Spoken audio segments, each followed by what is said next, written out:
आपके लिए हम लेके आए हैं सभी के काम आने वाला फैन। तो दोस्तों ये सभी के घरों में लगा हुआ होता है, छत के ऊपर ये लटका हुआ होता है।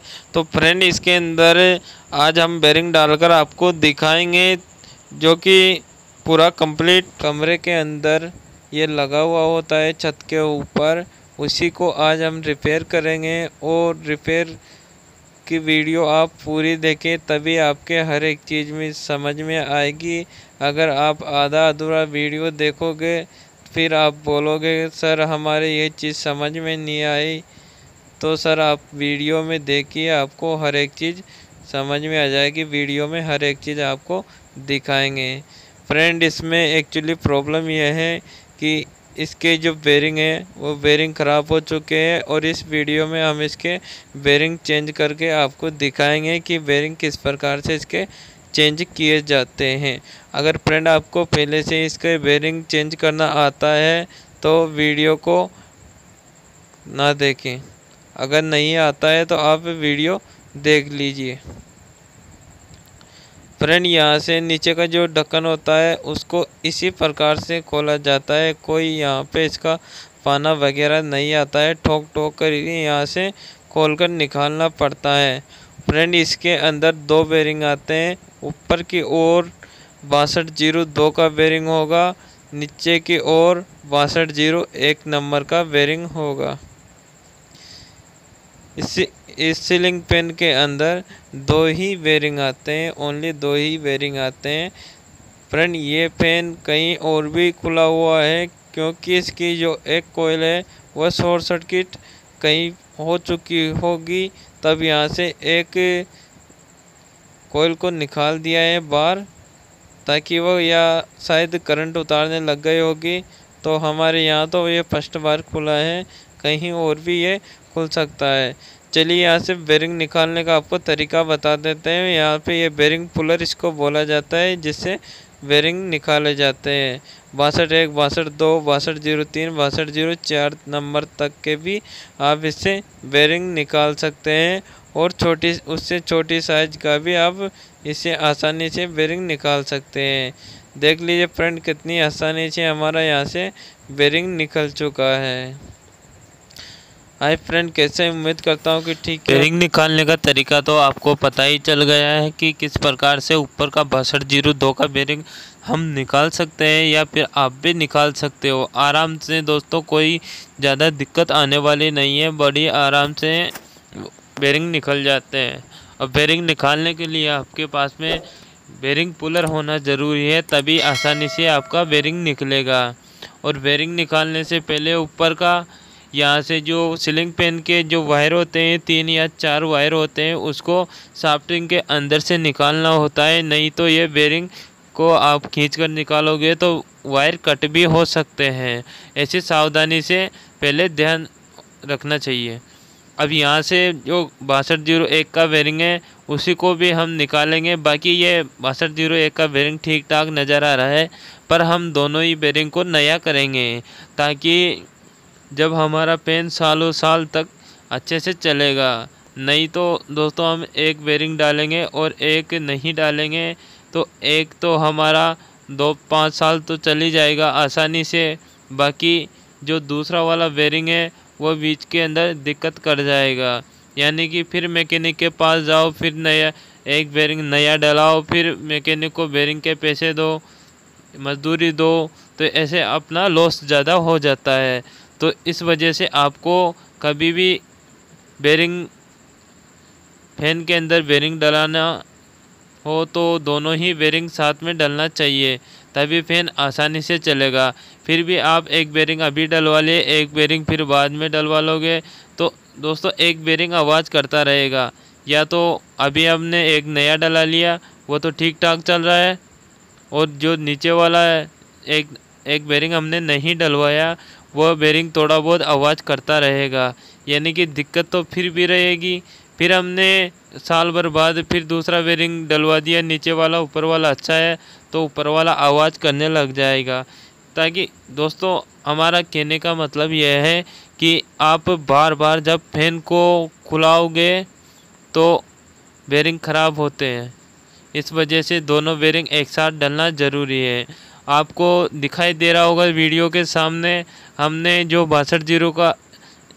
6201 नंबर का जो बेरिंग खोला था वो किस प्रकार से खोला है। इसी प्रकार से आप खोल सकते हो बड़ी आसानी से बेरिंग पुलर की मदद से। और यहाँ पे दोस्तों जो ये हमने छीनी की मदद से शाफ्टिंग को फुलाई है, तो वह इस वजह से फुलाई थी दोस्तों। यहाँ पे जो इसका बेरिंग था, बेरिंग लूजिंग था, वह स्प्रिंग को नीचे की और ज़्यादा दबा रहा था, यानी कि बेरिंग को सकड़ा देता था। इसके अंदर हम बेरिंग डालते हैं, बेरिंग डालने के बाद में स्प्रिंग छोटी हो जाती थी, यानी कि दब जाती थी और अच्छे से ये उठ नहीं पाता था। जब हम फिटिंग करते हैं, फिटिंग के अनुसार जो हमारी रिंग होती है तो वो रोटर के सामने होना चाहिए, जब भी फैन हमारा अच्छे से वर्किंग करेगा। यहाँ पे 6201 का हम बेरिंग नया इस्तेमाल कर रहे हैं और नया बेरिंग डालने के लिए एक सापट और हथौड़ी दोनों की मदद से यहाँ पे ठोक कर उसको बिठाया है। और आगे की सीट का भी हमने थोड़े बहुत यहाँ से छीनी की मदद से शाफ्टिंग को फुलाया है, ताकि कभी कभी ये होता है कि शाफ्टिंग कटने के ज़्यादा चांस रहते हैं सीलिंग फैन के, तो उससे पहले हमारे अगर थोड़ा बहुत लूजिंग है तो उसको हम टाइट कर लेते हैं। तो इसमें क्या है कि दिक्कत नहीं आती है। और शाफ्ट कभी कभी दोस्तों आपको एक चीज़ और बताते हैं, कभी कभी इस प्रकार से फैन चलता है, हमने फैन को कंप्लीट कर दिया या फिर फैन पहले से ही चल रहा है तो वह 2 घंटे या 3 घंटे या 4 घंटे आसानी से चल जाएगा, बाकी उसके बाद में वह बंद हो जाएगा, यानी कि ऑफ हो जाएगा। तो इस प्रकार की प्रॉब्लम, यानी कि फिर उसके आधे या 1 घंटे बाद जब फैन जब ठंडा हो जाएगा तब फिर वापस आप चलाओगे आधे घंटे बाद तो वह फैन वापस चल जाएगा। ऐसी प्रॉब्लम तब आती है दोस्तों जब इसकी शाफ्टिंग कट जाती है, तब ऐसी प्रॉब्लम आती है। वो प्रॉब्लम पहले से ही हम अगर ठीक कर लें तो उसके बाद में दिक्कत नहीं आती है। चलो दोनों बेरिंग हमने कंप्लीट यहाँ पे डाल के कंप्लीट कर लिए और नीचे का ढक्कन यहाँ पे बिठा दिए हैं। और ढक्कन बिठाने के बाद में फैन को हमने घुमाया तो बिल्कुल ही नॉर्मल फ्री घूम रहा है। यहाँ पे इसकी रिंग लगाएंगे और रिंग रोटर के सामने होनी चाहिए, बिल्कुल सामने, ऊपर नीचे नहीं होना चाहिए। अगर ऊपर नीचे हो तो आप वाशर भी रख सकते हो, नीचे की ओर वाशर भी रख सकते हो। अगर ऊपर की ओर है तो आप ऊपर की बेरिंग के ऊपर भी वाशर रख सकते हो या बेरिंग के नीचे भी आप वाशर रख सकते हो। इससे यह होगा कि हमारा जो रोटर है जो ऊपर नीचे खिसक सकता है और अपनी रिंगें हैं उसके सामने आसानी से आ सकता है। यहाँ पे जो हमने ढक्कन बिठा लिया, ढक्कन बिठाते समय इस चीज़ का ध्यान रखना चाहिए कि जो हमारे ब्लूट के जो निशान है वह फिक्स सामने होना चाहिए, क्योंकि एक बार जब ढक्कन हम बिठा देते हैं तो अगर ब्लूट के निशान साइड में हो जाए तो वह बैठने में थोड़ी दिक्कत आती है, खोलने में दिक्कत आती है। तो पहले से इस चीज़ का ध्यान रखना है और तीनों ब्लूट एक यहाँ पे लगा देना है। ब्लूट लगाने के बाद में ब्लूट को कसने का तरीका कुछ अलग होता है दोस्तों। कसने का तरीका कुछ इस प्रकार से होता है, एक एक ब्लूट को धीरे धीरे से कसना पड़ता है। जब अगर आप एक एक ब्लूट को धीरे धीरे से थोड़ा देख लीजिए, आपको एक बार दिखा देते हैं प्रैक्टिकल में से। इस प्रकार से थोड़ा सा इसको हमने टाइट कर दिया, थोड़ा सा इसको भी टाइट करना है, बस इससे ज़्यादा नहीं करना है। फिर आगे वाले को दोबारा यहाँ पे टाइट करना है। एक बार हथौड़ी से ठोक लेते हैं क्योंकि इसकी फिटिंग बिल्कुल बराबर आ जाएगी। यहाँ से हथौड़ी या आप किसी से भी ठोक कर बिठा सकते हो इसी प्रकार से, और ब्लूट को इसी प्रकार से हल्के हल्के टाइट करते हुए जाना है तीनों को। जब हमारा फैन बिल्कुल आराम से घूमेगा, यानी कि कोई जाम वगैरह नहीं होगा। देख लिया, अब हम घुमा के देखते हैं इसको, आराम से फ्री घूम रहा है।